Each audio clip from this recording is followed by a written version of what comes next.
বিসমিল্লাহির রহমানির রহিম। সুপ্রিয় শিক্ষার্থীবৃন্দ, আসসালামু আলাইকুম। আশা করি সবাই ভালো আছো। বনশ্রী ন্যাশনাল আইডেড স্কুলের হোম স্কুলিংয়ের পক্ষ থেকে আমি মোহাম্মদ কামরুজ্জামান রনি সবাইকে শুভেচ্ছা ও স্বাগত জানিয়ে শুরু করছি আমার আজকের ক্লাস। আজ আমি নবম শ্রেণীর শিক্ষার্থীদের জন্য উচ্চতর গণিতের একটি গুরুত্বপূর্ণ টপিকস অনুশীলনী 9.1 সূচকীয় ও লগারিদমীয় ফাংশন নিয়ে আলোচনা করব। তোমরা জানো বার্ষিকের সিলেবাসের এর আগে আমি অধ্যায় 7 অর্থাৎ অসীম ধারা নিয়ে ক্লাস নিয়েছিলাম, আলোচনা করেছিলাম, সৃজনশীল দেখিয়েছিলাম। আজ আমি নতুন একটি অধ্যায় লগারিদমীয় সূচকীয় ও লগারিদমীয় ফাংশন নিয়ে আলোচনা করব। এটা আমার পঞ্চম ক্লাস অর্থাৎ পর্ব 5। আর আজকে হচ্ছে 19 নং ক্লাস অর্থাৎ এর আগে 18টি ক্লাস হয়েছে। আজ নবম শ্রেণীর উচ্চতর গণিতের জন্য 19 নম্বর ক্লাস। প্রথমে আমি বলে নেই, আজ আমি মেন বইয়ের কয়েকটি ইম্পর্টেন্ট অঙ্ক যেগুলো আমরা সামনে তোমাদেরকে সাজেশনে দেব, এমন দেখে দেখে খুবই গুরুত্বপূর্ণ কয়েকটি অঙ্ক তোমাদেরকে দেখাবো। বেটার হয় তোমরা যদি পাঠ্য বইটা সাথে নিয়ে নাও। আর প্রথমেই বলি, আজ আমি যে কয়টা অঙ্ক তোমাদেরকে দেখাবো সেগুলোই তোমরা আগামী দিন SW করে জমা দেবে, অর্থাৎ তোমাদের বাড়ির কাজ থাকবে CW to SW। তো চলো বন্ধুরা, আমরা কথা না বাড়িয়ে শুরু করি। আজ কি কি অঙ্ক তোমাদের দেখাবো আগেই বলে নেই, এই সূচক বা লগারিদম এটা তোমরা নবম শ্রেণীর জেনারেল ম্যাথও শিখেছো 4.1 4.2-এ। সেখানে তোমরা কিছু সাধারণ সূত্র শিখেছো। আজ আমি তোমাদেরকে সরাসরি অঙ্কে নিয়ে যাচ্ছি, সেখানেও সেই সূত্রের প্রয়োগগুলো হবে, আমি দেখাবো। তো চলো, প্রথমেই পাঠ্য বইয়ের অনুশীলনী 9.1-এর 4-এর খ, খুবই ইম্পর্টেন্ট একটি প্রশ্ন। বলা আছে, দেখাও যে a³ plus a⁻³ plus 1 divided by a⁻³ plus a⁻³ plus 1 সমান a⁻³ প্লাস a⁻³ মাইনাস 1। অর্থাৎ আমি এইটুক হচ্ছে আমার লেফট হ্যান্ড সাইড, এটা করে আমি রাইট হ্যান্ড সাইডটা বানাবো। যদি বানাতে পারি তাহলে বুঝবো আমার অঙ্ক ঠিক আছে।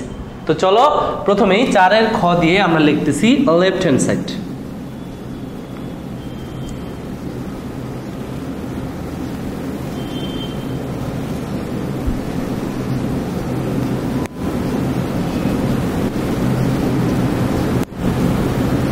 দেখে দেখে লিখলাম। পরের লাইন আমরা এটা বানাবো। বানানোর জন্য কি করা লাগে একটু চিন্তা করো। আমি এর উপর পাওয়ার ছিল 3, বুদ্ধি খরচ করে 3-এর নিচে একটা 2 দিলাম। 3-এর নিচে 2 দেওয়ার কারণে পাশে একটা 2 দিতে হবে। কেন? এই 2 আর এই নিচের 2 কাটলে আমার a³ যা আছে তাই থাকবে, অঙ্কের কোনো ক্ষতি হবে না। প্লাস a⁻, এখানেও একই কাজ করব। 3-এর নিচে আমি একটা 2 দিলাম, জোর করে আমি একটা 2 আনলাম।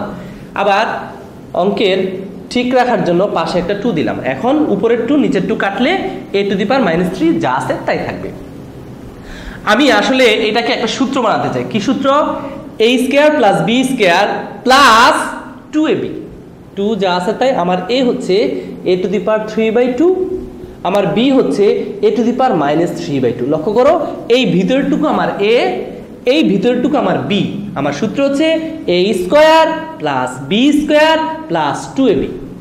এখন লেখো, এই দুটো যদি আমি গুণ করি তাহলে দুইটা এর মধ্যে একটাই হবে, পাওয়ারগুলো যোগ হবে, তখন এইটা এটা কেটে যায়, থাকে a⁻0। আর তোমরা জানো কোনো কিছুর পাওয়ার 0 মানে তার মান 1। তাহলে 2-কে 1 দিয়ে গুণ করলে 2ই হয়। আমার ছিল 1, সূত্র বানানোর জন্য আমার হয়ে গেছে এখন 2। তাহলে বেশি কত? 1, সেই 1 বিয়োগ করে দাও। 2 থেকে 1 বিয়োগ করলে একই থাকে, অঙ্কের কোনো ক্ষতি হয় না। নিচে যা আছে দেখে দেখে লিখবো, ওরে কিছু করার নেই।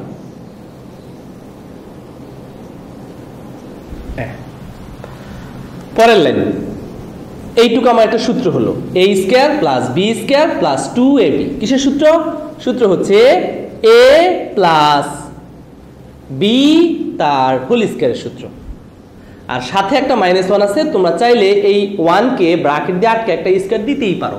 একের উপর স্কয়ার দিলেও যা, না দিলেও তা, কিন্তু দিলে আমার একটা সূত্র হবে। এখন এই পুরোটা হবে আমার a, 1 হবে আমার b, a² - b² সূত্র লিখবো। আর নিচে যা আছে তাই লিখলাম। পরের লাইন, চলো সূত্রটা লিখি। কি সূত্র? এ প্লাস বি, আমার বি হচ্ছে 1 ইন্টু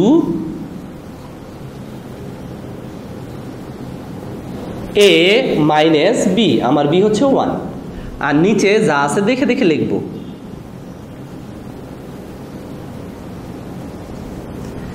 এবার লক্ষ্য করো a to the power 3/2 plus a to the power minus 3/2 plus 1, এই উপরেরটা a to the power 3/2 plus a to the power minus 3/2 plus 1, এই নিচেরটা, এই দুইটা সেম জিনিস, এই দুইটা উপরে নিচে কেটে যায়, থাকে কি, থাকে হচ্ছে এইটা কি আছে a to the power 3/2 plus a to the power minus 3/2 minus 1। লক্ষ্য করো এইটাই হচ্ছে আমার right hand side, a to the power 3/2 plus a to the power minus 3/2 plus 1, তাহলে মিলে গেল আমার রাইট হ্যান্ড সাইড।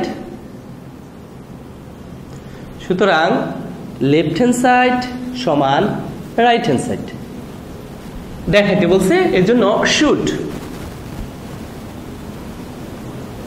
তোমরা চাইলে এখানে প্রশ্নটা লিখে এটা সমান এইটা দিয়েও শুড দিতে পারো, সেটাও ভালো হয়। এই হলো আমার আজকের 4-এর খ নাম্বার অঙ্ক, আশা করি তোমরা এটা বুঝেছো।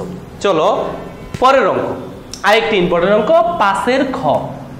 বলা আছে সরল করো a to the power 3/2 plus b divided by ab minus b cube minus root of a by root of a minus b।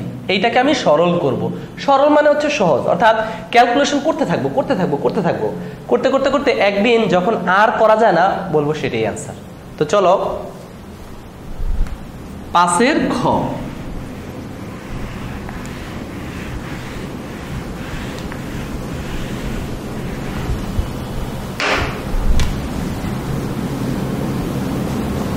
প্রথমে আমি প্রশ্নটা দেখে দেখে তুলবো,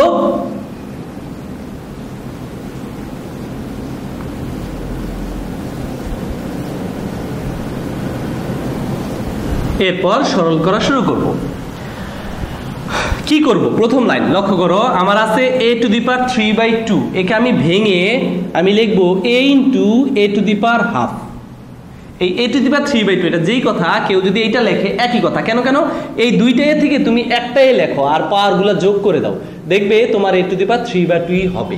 তাহলে আমি যে এটাকে ভাঙা a into a to the power half লিখছি, এতে অঙ্কের কোনো ক্ষতি হয়নি।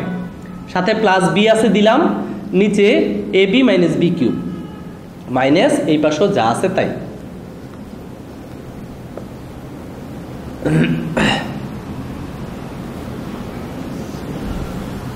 পাশের খ, এখানে একটা এ হবে। প্রশ্নটা বই থেকে দেখো তোমরা, এখানে একটা এ হবে অর্থাৎ এ বি। তাহলে এখন দেখো উপর থেকে এ কমন নেওয়া যায়, এখানে থাকবে a to the power half, এখানে থাকবে শুধু b, আর নিচ থেকে আমরা যদি b কমন নেই, কেন b দুই জায়গায় আছে, b কমন নিলে এখানে থাকবে a আর এখানে থাকবে b স্কয়ার, দেখে দেখে লিখলাম মাইনাস এই পাশে যা আছে তাই। পরের লাইন a ইন্টু এর উপর পাওয়ার হাফ, এটা যেই কথা, কেউ যদি রুট a লেখে প্লাস b একই কথা। b ইন্টু আমি এই এটাকে ভেঙে, লক্ষ্য করো এটাকে ভেঙে আমি একটা রুট a দিলাম, দিলে তার উপরে একটা স্কোয়ার দিতে হবে। কেন? স্কোয়ার রুট কাটলে আমার a এই থাকবে মাইনাস b স্কোয়ার। এইটুকু অবশ্যই সেকেন্ড ব্রেড দিয়ে আটকে দেবে, কেন? বাইরে একটা জিনিস গুণ আকারে আছে, minus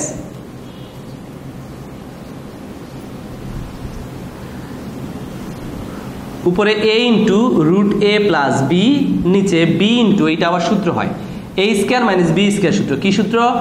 a plus b into a minus b। লক্ষ্য করো এই প্লাসের এই মাইনাসের কেটে যায়, এটা যা আছে তাই।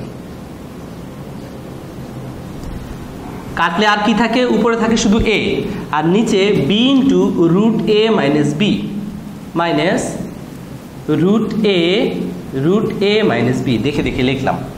এরপর আসো লসাগু করব। এই হর দুইটার যদি তোমরা লসাগু করো, লসাগু করলে কি আসবে? b আসবে, লসাগুকে হর, আর এই দুইটা একই জিনিস, একটা আসবে রুট a মাইনাস b আসবে। লসাগুকে হর দিয়ে ভাগ করলে 1, উপরে a দিয়ে গুণ করলে এই হয়। লসাগুকে হর দিয়ে ভাগ করলে b পাবো, উপরে এটা দিয়ে গুণ করলে রুট a ইন্টু b।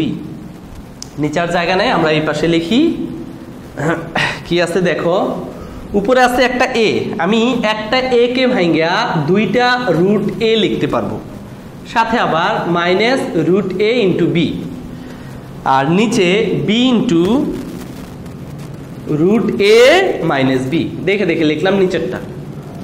উপরে দেখো দুই জায়গায় রুট এ আছে, একটা রুট এ কমন নেই, তাহলে এখানে একটা রুট এ থেকে যায় আর এখানে শুধু বি থাকে। নিচে বি ইন্টু রুট এ মাইনাস বি, দেখো এইটা যা এইটাও তা, উপরে নিচে কাটতে পারবো, থাকে কি থাকে রুট এ বাই বি। এটাই হচ্ছে আমার answer, root A by B. শিক্ষার্থী বন্ধুরা, আশা করি তোমরা বুঝেছ। চলো আজকের পরের অঙ্ক, শেষ অঙ্ক 6 গ। তোমাদের পাঠ্য বইয়ের প্রশ্ন দেওয়া আছে, যদি A to the power X সমান P, A to the power Y সমান কিউ এবং এ স্কয়ার সমান P to the power Y into Q to the power X whole to the power Z হয়, তবে দেখাও যে এক্স ওয়াই জেড সমান 1। অনেক ইম্পর্টেন্ট একটি অঙ্ক। চলো আমরা একটু দেখি অঙ্কটা কিভাবে করব।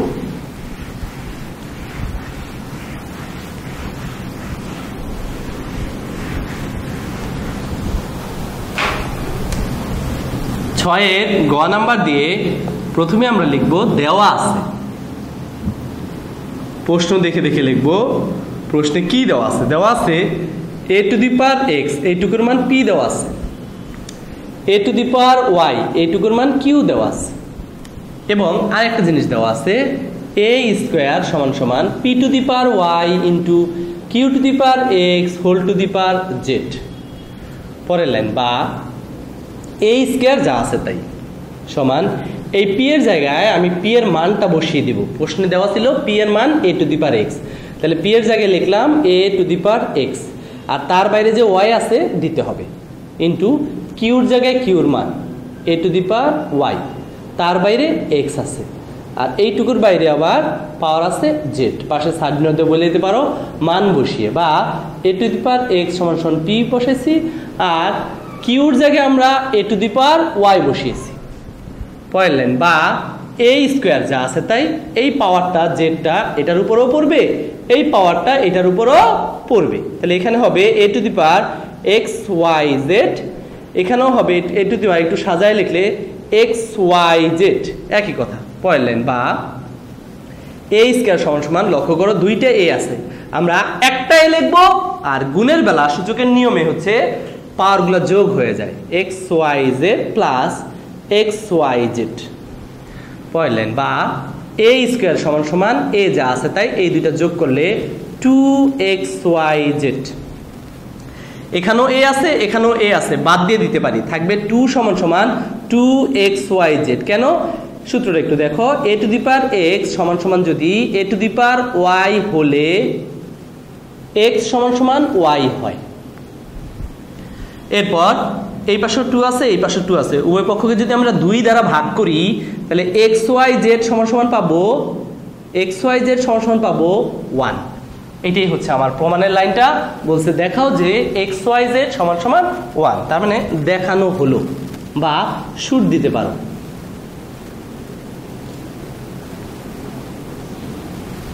শিক্ষার্থী বন্ধুরা, আশা করি তোমরা বুঝেছো আমার এই আজকের ক্লাসটা। তারপরেও যদি কোথাও তোমাদের কোনো সমস্যা হয় তাহলে আমি অনুরোধ করব, এখানে মোবাইল নাম্বার দেওয়া আছে, তোমরা চাইলে এখানে ফোন দিতে পারো, আমি চেষ্টা করব তোমাদের যে কোনো সমস্যা সমাধান করতে।